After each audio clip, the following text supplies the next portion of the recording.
पुण्यामध्ये शिवाजीनगर ते स्वारगेट मेट्रो मार्गाचं उद्घाटन करण्याचा स्थानिक महाविकास आघाडी नेत्यांचा इशारा आहे। मेट्रो स्थानकाबाहेर पोलिसांचा कडक बंदोबस्त तैनात करण्यात आलाय। काल मोदींच्या हस्ते उद्घाटन होणार होतं, मात्र पावसामुळे दौरा रद्द झाला। उद्घाटन लांबणीवर पडल्यामुळे प्रवाशांचे हाल होत असल्याचा आरोप होतोय। दरम्यान पंतप्रधान मोदी रविवारी पुणे मेट्रोचं ऑनलाईन उद्घाटन करणार आहेत।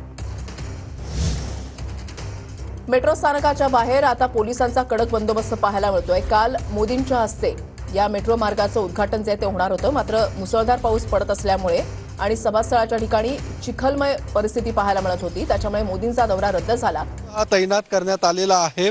काल पंतप्रधान नरेंद्र मोदी यांचा पुणे दौरा रद्द झाल्यानंतर शिवाजीनगर ते स्वारगेट या मेट्रो मार्गिकेचं उद्घाटन हे लांबलेलं आहे आणि आता रविवारी या मेट्रो मार्गाचं पंतप्रधान नरेंद्र मोदी यांच्या हस्ते ऑनलाईन उद्घाटन केले जाणार आहे। मात्र त्यापूर्वीच मवियाच्या स्थानिक नेत्यांनी आक्रमकपणे आवाहन केलेलं आहे की या ठिकाणी उद्घाटन लांबणीवरती पडलं असल्यामुळे आम्हीच ज्येष्ठ नागरिकांच्या हस्ते या मेट्रो स्टेशनचं उद्घाटन करणार आहे। आपण पाहू शकतो या आंदोलनाच्या इशाऱ्यानंतर पुणे पोलिसांनी सुद्धा हा बंदोबस्त या ठिकाणी तैनात केलेला आहे।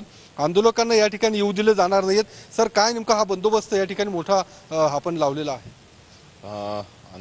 आंदोलनाच्या या पार्श्वभूमीवरती पोलिसांचा योग्य बंदोबस्त इथे ठेवलेला आहे। कोणतेही अनुचित प्रकार इथे घडणार नाही, शांतता सुव्यवस्थेचा भंग होणार नाही, या संदर्भाने आमचा पूर्ण प्रयत्न आहे।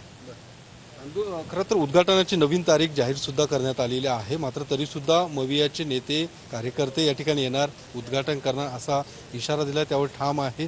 त्यांना आपण या ठिकाणी अडवणार आहात, कुठे नेमकं त्यांना आंदोलन करण्याची परवानगी दिली जाणार? आंदोलनाची परवानगी तर पोलिसांकडून कोणत्याही प्रकारे नाही आहे, परंतु आंदोलक आल्यास त्याप्रमाणे योग्य तो पोलिसांच्याद्वारे बंदोबस्त इथे आपण ठेवलेला आहे आणि नंतर त्याच्यातून काय हे मार्ग निघतो आपण तो ठरवणार आहोत।